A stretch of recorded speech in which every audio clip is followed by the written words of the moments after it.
67 বছৰৰ পাছত প্ৰথমবাৰৰ বাবে আনুষ্ঠানিক প্ৰতিষ্ঠা দিৱস পালন সদৌ অসম মধ্য ইংৰাজী শিক্ষক সন্থাৰ। উল্লেখযোগ্য যে যোৰহাটত 1958 চনত প্ৰতিষ্ঠা হোৱা সদৌ অসম মধ্য ইংৰাজী শিক্ষক সংস্থাৰ 68 সংখ্যক প্ৰতিষ্ঠা দিৱস যোৰহাট জিলা মধ্য ইংৰাজী শিক্ষক সংস্থাৰ আতিথ্যত 10 আগষ্ট দেওবাৰে শিক্ষা ভৱনত অনুষ্ঠিত হৈ যায়।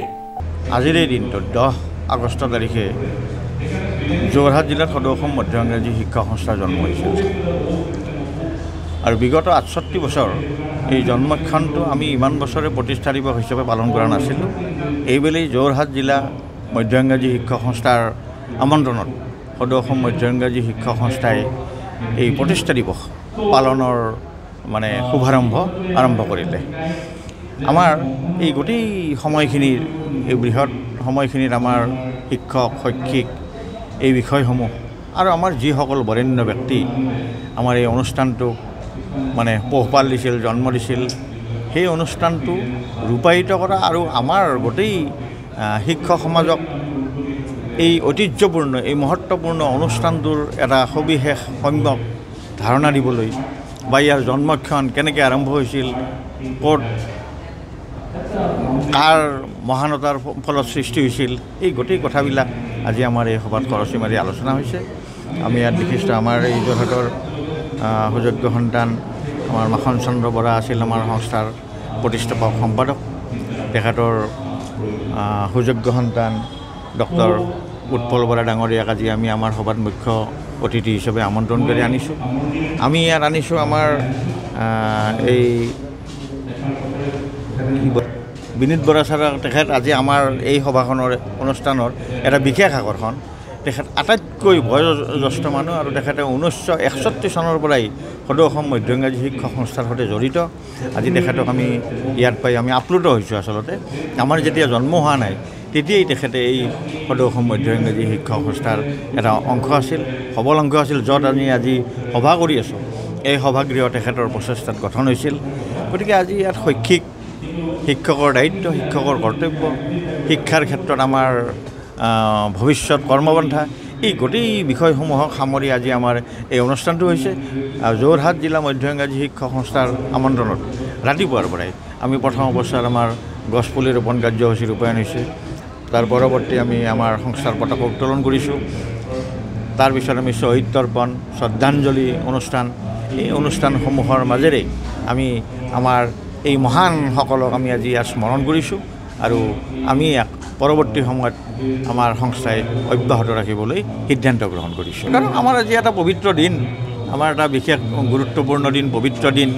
এই সময়ত আমাৰ এইটোৱে থাকিব যে চৰকাৰে ৰাজহুৱা খণ্ডৰ বিদ্যালয়সমূহৰ বিশেষ ধৰণে গুৰুত্ব আৰোপ কৰি যাব, ইয়াৰ শৈক্ষিক উন্নয়নৰ কাৰণে ইয়াক পোহপাল দিব আৰু অসমৰ ছাত্ৰ সমাজক উন্নত কৰিব।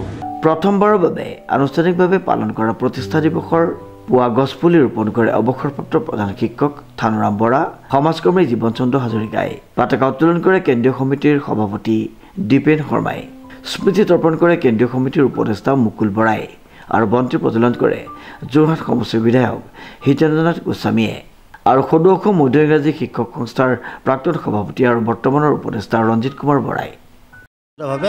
আজি আমাৰ সদৌ অসম মধ্য ইংৰাজী শিক্ষক সংস্থাৰ 68 সংখ্যক প্ৰতিষ্ঠা দিৱস আমি যোৰহাট জিলা মধ্য ইংৰাজী শিক্ষক সংস্থাৰ আতিথ্যত আমি সদৌ অসম ভিত্তিত আমি যোৰহাটৰ শিক্ষা ভৱনত আমি অনুষ্ঠিত কৰিছোঁ এদিনীয়া কাৰ্যসূচীৰে।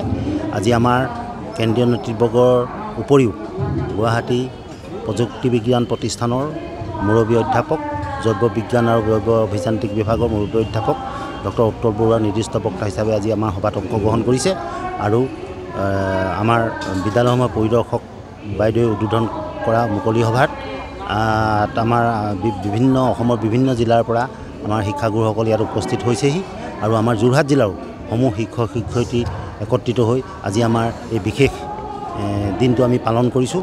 কাৰণ 1958 চনতে সদৌ অসম মধ্য ইংৰাজী শিক্ষক সংস্থাই এই যোৰহাটৰ 4 নং ৱাৰ্ড প্ৰাথমিক বিদ্যালয়ত জন্মগ্ৰহণ কৰিছিল।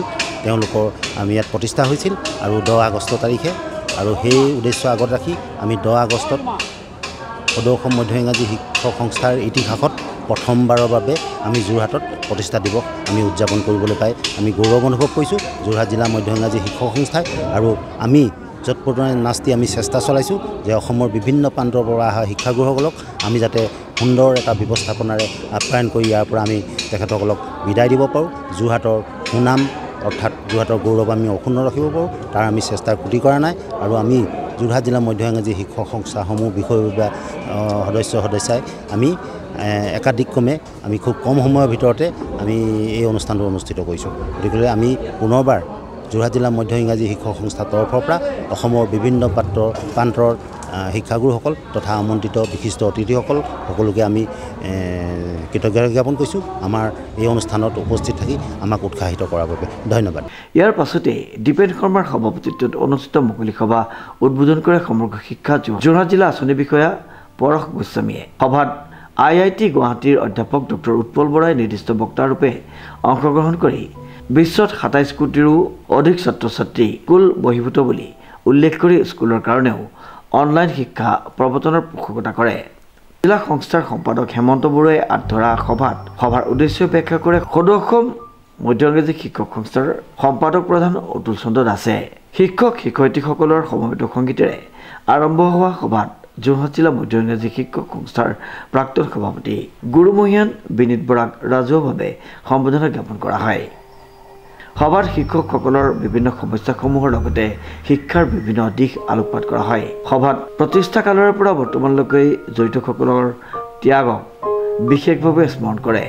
মুকলি সভাত যোৰহাট সন্মিলিত শিক্ষক মঞ্চৰ প্ৰণৱ বৰুৱা, মজলীয়া বিদ্যালয়ৰ শিক্ষক সংস্থাৰ সভাপতি ৰমেন গগৈ, মৰিয়নিৰ বিধায়কৰ প্ৰতিনিধি ললিত গগৈ, সমাজকৰ্মী সুদৰ্শন হাজৰিকা, প্ৰাথমিক শিক্ষক সন্মিলনৰ সম্পাদক অনুপম গগৈ, যোৰহাট জিলা মধ্য ইংৰাজী শিক্ষক সংস্থাৰ প্ৰাক্তন সভাপতি ক্ৰমে লোকনাথ বৰা, মহিৰাম বৰা, বিপুল হাজৰিকা, সমাজকৰ্মী জীৱচন্দ্ৰ হাজৰিকা, সদৌ অসম মধ্য ইংৰাজী শিক্ষক সংস্থাৰ সাংগঠনিক সম্পাদক ৰঞ্জন মেধি, তিলক বৈশ্য, যোৰহাট জিলা মধ্য ইংৰাজী শিক্ষক সংস্থাৰ প্ৰাক্তন সম্পাদক প্ৰশান্ত শইকীয়া, প্ৰাক্তন আলোচনী সম্পাদক হেমেন কুমাৰ শইকীয়া প্ৰমুখ্যে বিভিন্নজন উপস্থিত থাকে।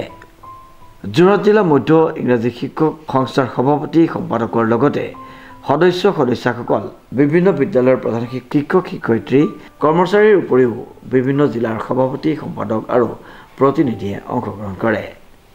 শ্ৰীমন্ত বৰুৱাৰ ৰিপৰ্ট, নিউজ নাও।